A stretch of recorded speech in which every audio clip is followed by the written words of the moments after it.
The morning sun cast long shadows across the rolling hills of Norfolk as William adjusted his collar for the third time. His hands trembled slightly, not from the cool September air, but from the weight of what lay ahead. Today would mark the end of an era that had defined not just his life, but the lives of millions who had followed their journey. Kate stood by the kitchen window of their cottage, watching their children play in the garden one last time. The sound of their laughter drifted through the glass, a bittersweet melody that would forever echo in her memory. She had memorized every detail of this moment. The way the light caught in Charlotte's hair, how George concentrated so seriously on his football kicks, and little Louis's infectious giggles as he chased butterflies. The decision had been months in the making, born from countless sleepless nights and whispered conversations after the children had gone to bed. It wasn't a choice they had wanted to make, but circumstances beyond their control had forced their hand. The constant scrutiny, the relentless pressure, and most importantly, the growing threats to their family's safety had pushed them to a breaking point. William found Kate in the kitchen, her back still turned to him as she gazed out at their children. He didn't need to see her face to know she was crying. After 15 years together, he could read her emotions in the set of her shoulders, the way she held her head. He approached slowly, placing his hands gently on her shoulders. "The car will be here soon," he said softly, his voice barely above a whisper. Kate nodded but didn't turn around. "I keep thinking about our first day here. Do you remember?" Charlotte was so excited about the garden, and George complained that it was too quiet. William smiled, despite the heaviness in his chest. And Louis tried to eat a flower. Within the first 5 minutes, they stood in comfortable silence, both lost in memories of happier times. This cottage had been their sanctuary, the one place where they could simply be, William and Kate, not the Duke and Duchess of Cambridge. Here, they had celebrated birthdays, nursed sick children, and found solace in each other's arms during the darkest moments of public life. The sound of gravel crunching under tires announced the arrival of their transport. William's security detail would be discreet today. No official cars, no fanfare. They had specifically requested normalcy for this final journey, though nothing about this day could ever be considered normal. Kate finally turned to face her husband, her eyes red-rimmed, but determined. "We're doing the right thing, aren't we?" William cupped her face in his hands, brushing away a stray tear with his thumb. "For them, yes. Always, for them."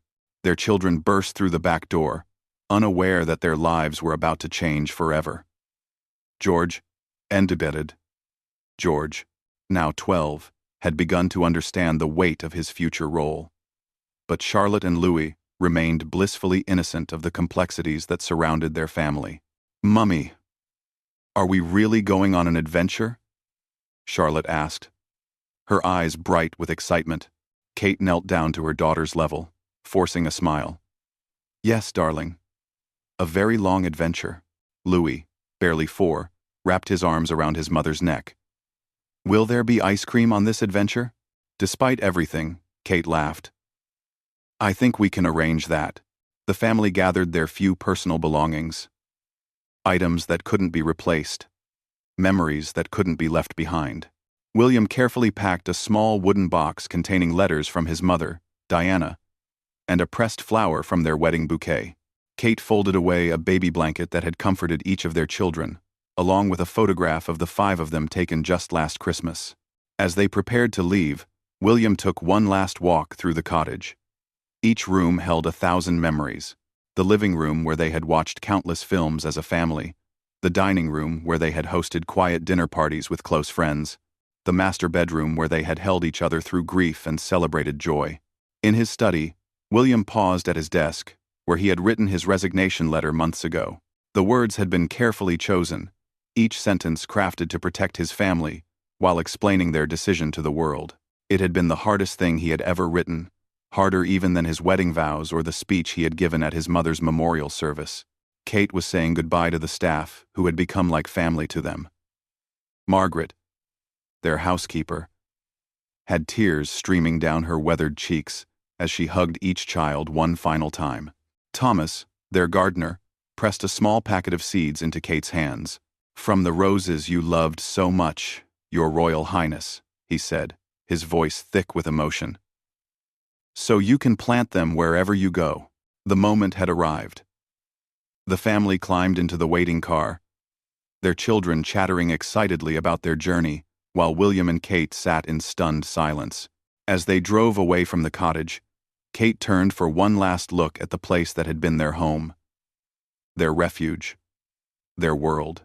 The countryside passed by in a blur of green fields and stone walls. This was the England they were leaving behind, not the palaces and ceremonies, but the quiet beauty of ordinary life. William reached for Kate's hand, intertwining their fingers as they had done thousands of times before. Their destination was London, where they would make one final public appearance before disappearing from royal life forever. The decision to step back from their duties had sent shockwaves through the monarchy and the nation.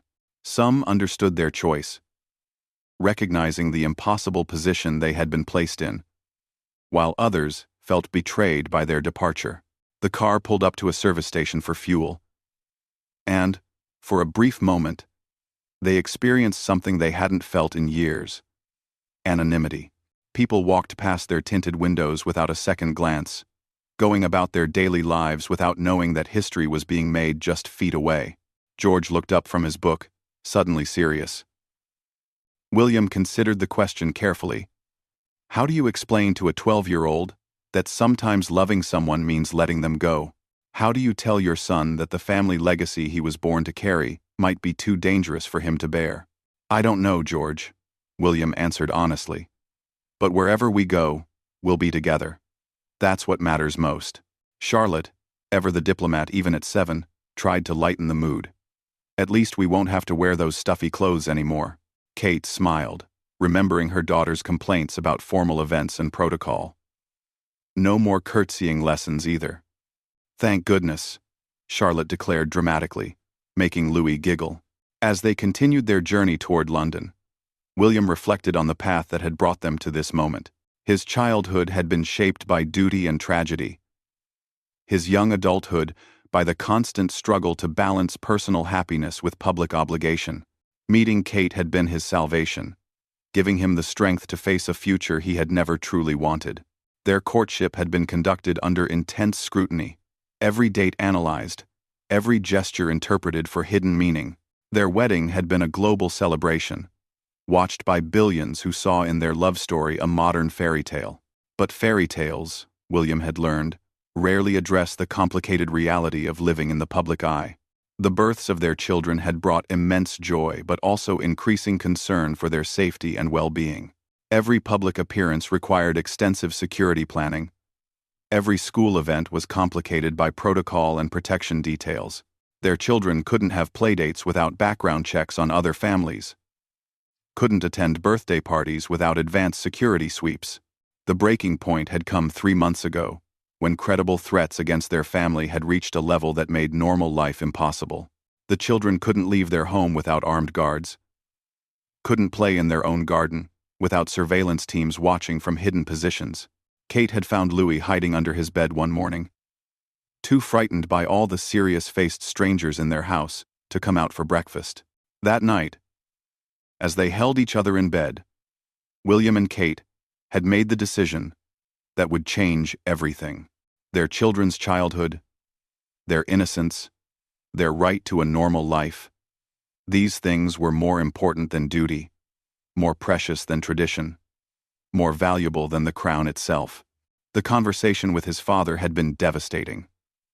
Charles had begged them to reconsider, offering increased security, private education options, even temporary relocation within the UK. But William knew that half measures wouldn't solve their problem. The threat would always exist as long as they remained in line for the throne. His grandmother, the Queen, had been more understanding than he had expected. In their final private meeting, she had held his hands and spoken of her own sacrifices, her own regrets about prioritizing duty over family. She had given him her blessing, though he knew it broke her heart. The media had been merciless in their coverage of the decision. Tabloids ran headlines, questioning their commitment, their patriotism, their worthiness of the titles they were renouncing. Editorial writers debated whether they were being selfish or simply human. Social media exploded with opinions both supportive and critical. But through it all, William and Kate had remained united in their choice. They had seen what public life had cost his mother, had watched the toll it took on other royal family members. They refused to sacrifice their children's happiness for the sake of tradition.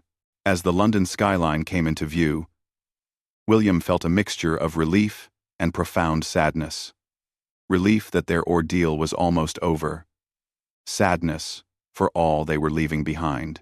This city held their history, the places they had lived, worked, and fallen in love. But it also represented the gilded cage they were finally escaping. Kate squeezed his hand, understanding his emotions without words. She too felt the weight of their decision, the magnitude of what they were giving up. But when she looked at their children, George reading quietly, Charlotte drawing pictures of their new adventure, Louis sleeping peacefully against her shoulder, she knew they had made the right choice. The car approached their final destination, a private airfield where their new life awaited. In a few hours, they would be on a plane to a country where they could be just another family, where their children could grow up without the burden of royal expectations, where William and Kate could rediscover who they were beyond their titles. The driver slowed as they reached the gates, and William felt his heart race with anticipation and fear. There would be no going back after today, no changing their minds once they crossed this threshold. They were about to step into the unknown, leaving behind everything they had ever known for the promise of something better.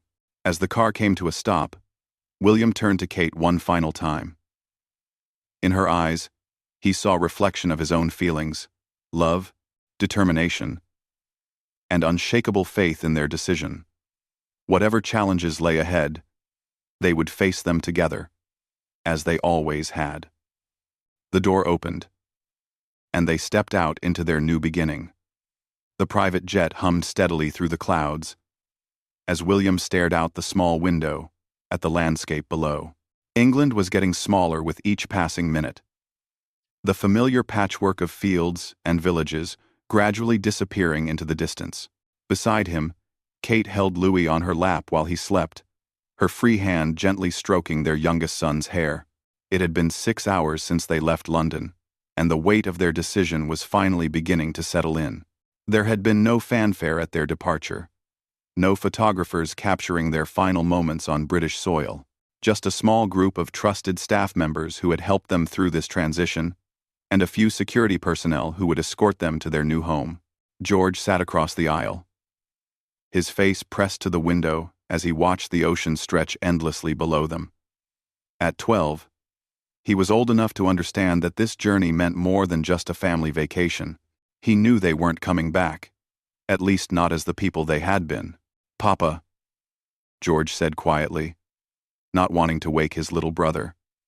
"Do you think people will forget about us?" William considered the question carefully. How do you explain to a child that some people never forget, while others move on more quickly than you might expect? How do you tell your son that their departure had dominated news cycles for weeks, generating debates about duty, family, and the future of the monarchy? "Some people will remember us," William answered honestly. "Others will focus on their own lives, as they should. But the people who truly matter to us will never forget."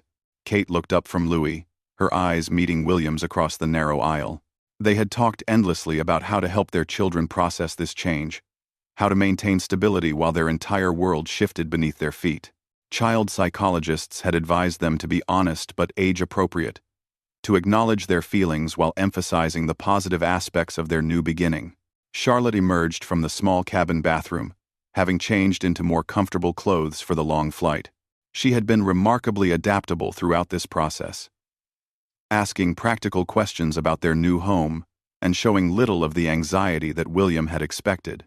"Mummy, when we get there, can I have a pet?" she asked, settling into the seat next to her father. Kate smiled, remembering how many times Charlotte had asked this question over the years. Royal protocol had made pet ownership complicated. Everything from veterinary care to security concerns had to be considered. Now, for the first time, the answer could be simple. "What kind of pet would you like?" Kate asked. "A dog," Charlotte replied immediately. "A big one that can play fetch and go on walks without bodyguards." The simple request broke William's heart. His 7-year-old daughter's greatest wish was for a pet that didn't require a security detail. It crystallized everything they were trying to escape. The impossibility of normal childhood experiences. The way even the simplest pleasures became complicated by their position. The flight attendant, a kind woman named Sarah, who had been briefed on their situation, approached with refreshments. She treated them like any other family, asking the children about their favorite snacks and offering William and Kate coffee. The normalcy of the interaction felt revolutionary. After years of formal protocol, Louis stirred in Kate's arms, blinking sleepily as he looked around the unfamiliar cabin.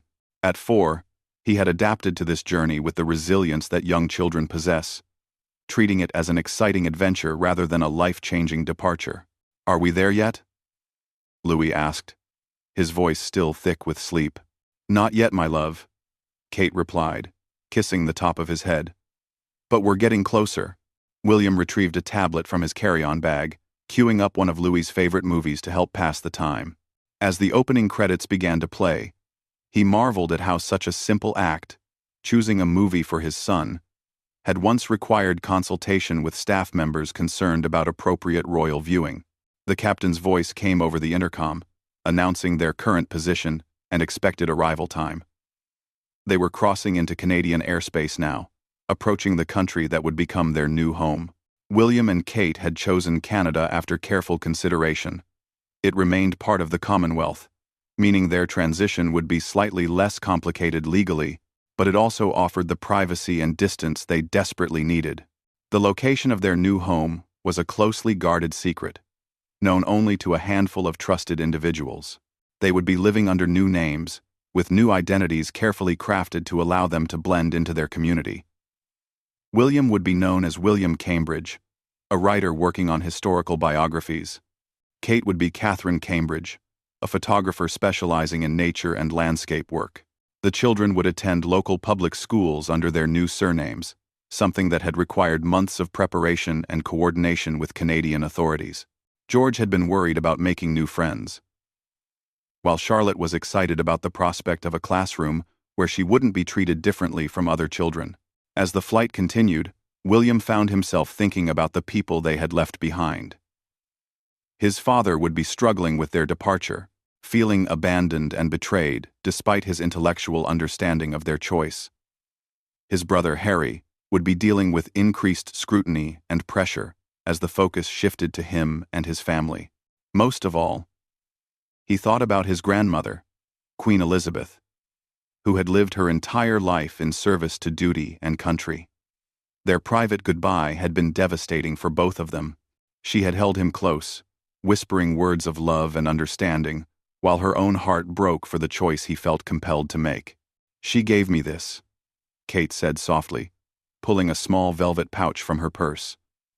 Inside was a simple gold locket that had belonged to Princess Diana, William's mother. The Queen had kept it safe for years, waiting for the right moment to pass it on. William's eyes filled with tears as he held the locket, feeling the weight of family history in his hands. Inside were tiny photographs of him and Harry as children, smiling and carefree in a way that seemed impossible now.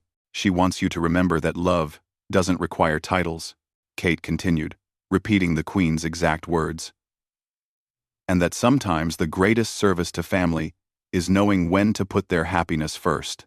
The gesture meant everything to William, who had worried that his grandmother saw his departure as a betrayal of everything she had taught him about duty and sacrifice. Instead, her gift suggested understanding, even approval, for the choice he had made to protect his children. George looked up from his book, noticing his father's emotional state. "Papa, are you sad?" William wiped his eyes, managing a smile for his eldest son. "Not sad, George. Grateful. Grateful that we have each other. And grateful that we're brave enough to choose happiness." Charlotte had been listening to the conversation, and she reached across to take her father's hand. "I think great-granny would be proud of us for being brave." The wisdom in his 7-year-old daughter's words amazed William. Children, he had learned, often understood complex emotions better than adults gave them credit for. Charlotte had somehow grasped that their departure wasn't about running away, but about running toward something better. As they began their descent into Canadian airspace, Kate gathered the children for a final conversation about what to expect when they landed. There would be officials to meet with, paperwork to complete, and a drive to their new home. But most importantly, there would be the beginning of their new life as a normal family. "Remember," Kate said gently, "starting tomorrow, we have different last names. Can you practice saying them?" The children giggled as they practiced introducing themselves with their new identities. Louis found it particularly amusing, turning the exercise into a game where he pretended to be meeting them all for the first time. William watched his family laughing together and felt a sense of peace that had eluded him for months. This was what he had been fighting for. Moments of pure joy, untainted by duty or protocol. His children deserving to laugh without wondering if photographers were capturing their expressions, to play without security concerns, to simply be children. The plane began its final approach, and William could see the lights of their destination below. Somewhere in that sprawling landscape was a house that would become their home, a community that would become their world, a life that would be entirely their own. Kate reached across the aisle to take his hand as the landing gear deployed. Her touch grounded him, as it always had throughout their relationship. Whatever challenges lay ahead in their new country, they would face them together. "No more curtsying," Charlotte announced suddenly, making everyone laugh. "No more formal dinners," George added. "No more serious faces all the time," Louis contributed, though he wasn't entirely sure what he was talking about. Kate looked at William with tears in her eyes, but they were tears of relief rather than sadness. No more living for everyone else. As the plane touched down on Canadian soil, William felt the last vestiges of his old life falling away. Prince William was gone, left behind on a tarmac in London. In his place was simply William Cambridge, a man who had chosen love over legacy, family over duty, and happiness over tradition. The plane rolled to a stop at a private terminal where Canadian officials waited to welcome them discreetly to their new home. There were no crowds, no cameras, no fanfare, just the quiet efficiency of a well-planned transition into ordinary life.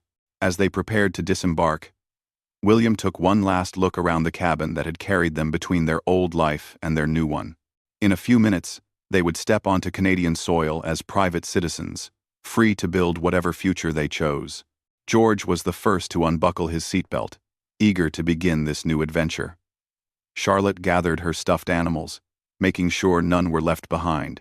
Louis clapped his hands excitedly, still treating this as the best game ever invented. Kate stood slowly, stretching after the long flight while keeping one eye on their children. William gathered their carry-on bags, his hands steady for the first time in months. The trembling that had plagued him during their final weeks in England was gone, replaced by a calm certainty that they had made the right choice. The cabin door opened, and cool Canadian air filled the plane. William stepped forward first, then turned to help Kate down the stairs, with Louis in her arms. George and Charlotte followed close behind, their eyes wide as they took in their new surroundings. At the bottom of the stairs, a small group of Canadian officials waited with warm smiles and welcome packages for the children. But what struck William most was the absence of what he had grown accustomed to. No bowing, no formal address, no treating them as anything other than a family arriving for a new beginning. "Welcome to Canada," said a kind woman who introduced herself simply as Maria. "We're so happy you've chosen to make your home here." As they walked across the tarmac toward the terminal, William felt the weight of centuries of royal tradition finally lifting from his shoulders. Behind him lay a plane that had carried them away from everything they had ever known. Ahead lay a country that offered them the greatest gift imaginable: the chance to be ordinary, to be free, to be simply themselves. 2 years had passed since the Cambridge family stepped off that plane in Canada, and the transformation had been remarkable. William stood in his small home office, looking out at the garden where Kate was photographing autumn leaves while their children played nearby. The scene was so beautifully ordinary that it still took his breath away. George, now 14, rode his bicycle around the circular driveway with the freedom that had once been impossible. No security detail followed at a discreet distance. No advance team had swept the area for threats. He was simply a teenager enjoying the crisp October air, racing against the setting sun. Charlotte had indeed gotten her dog, a golden retriever named Buddy, who had become the family's constant companion. At 9, she was thriving in her local school, where she was known simply as Charlotte Cambridge, the quiet girl with the pretty accent who was surprisingly good at soccer. Louis, now 6, was chasing Buddy around the yard while Kate tried to capture both boy and dog in the perfect photograph. His laughter echoed across their property. The same infectious giggle that had once delighted visitors to Kensington Palace, now shared freely with neighbors and new friends. The house they had chosen was modest by their previous standards, a 4-bedroom colonial in a friendly subdivision about an hour outside Toronto. When they had first seen it, Kate had fallen in love with the large windows that filled every room with natural light. William had appreciated the privacy offered by the wooded lot, while the children had been excited about the finished basement that would become their playroom. Their neighbors, the Johnsons and the Patel family, had welcomed them warmly without any knowledge of their previous lives. To them, the Cambridge family were friendly English immigrants who had moved to Canada for William's writing career. The cover story had held perfectly, helped by their genuine efforts to integrate into the community. William had indeed begun writing, something he had always wanted to try but never had time for during his royal duties. His first book, a historical biography about lesser-known figures of World War II, had been published 6 months ago under his new name. The modest success had given him confidence to begin work on a second project. Kate's photography had blossomed in ways she had never expected. Free from the constraints of royal protocol, she had developed her own artistic vision. Specializing in capturing the natural beauty of the Canadian wilderness, her work had been featured in several local galleries, and she was building a reputation as a talented nature photographer. The transition hadn't been without challenges. George had struggled initially with the move, missing his friends and the familiar surroundings of his childhood. There had been tears and arguments, moments when William and Kate questioned whether they had made the right choice for their eldest son. But gradually, George had found his place. He joined the school's debate team, discovering a passion for public speaking that reminded William of his own younger days. He made friends who valued him for his kindness and humor rather than his former title. Most importantly, he began to smile again. Really smile. Not the careful, public expression he had learned to wear for photographers. Charlotte had adapted most easily, her naturally outgoing personality helping her make friends quickly. She joined a local Girl Guide troupe and learned to play ice hockey, embracing Canadian culture with enthusiasm. Her teacher, Mrs. Patterson, often commented on what a joy Charlotte was to have in class, bright, curious, and refreshingly unspoiled. The family had established new traditions in their Canadian home. Sunday mornings meant pancakes and family bike rides along the nearby trails.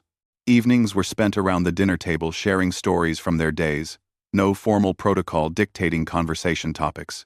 Weekends often included camping trips to Algonquin Park, where they could disappear completely into the wilderness. William had learned practical skills he had never needed in his previous life. He could now change a tire, unclog a drain, and operate a snowblower with reasonable competence. Kate had mastered Canadian grocery stores, local driving regulations, and the art of small talk with other parents at school events. The children were becoming thoroughly Canadian while maintaining their English heritage. They said "eh" at the end of sentences and knew the words to "Oh Canada." But they still took tea in the afternoon and maintained the polite manners Kate had insisted upon. They were creating a unique identity that blended their past with their present. Contact with their former life was carefully managed. William spoke with his father, once a month, through encrypted communications, conversations that were both heartbreaking and healing. Charles had gradually come to understand his son's choice, especially as he witnessed the positive changes in his grandchildren through the photos William shared. The Queen sent periodic messages through secure channels, always brief but filled with love. She had been photographed recently looking frail, and William worried about her health while accepting that he couldn't be by her side during this difficult time. The sacrifice of distance from family was perhaps the greatest cost of their new life. Harry had visited once, flying to Canada under an assumed name for a long weekend that had been both wonderful and painful. Seeing his brother had reminded William of everything he missed about his old life, while also reinforcing his certainty that he had made the right choice. Harry had left understanding William's decision in a way he never had before. The media attention had gradually faded, though occasional articles still speculated about their location and activities. The family had become expert at avoiding cameras and maintaining their privacy. William and Kate had developed a sixth sense for spotting potential photographers, skills they had never expected to need in their new life. Their relationship had strengthened through this shared experience of rebuilding their lives. Without the pressures of royal duties and public scrutiny, William and Kate had rediscovered each other as simply husband and wife. They took evening walks together, had actual conversations without staff interruptions, and found time for the romance that had been squeezed out by royal obligations.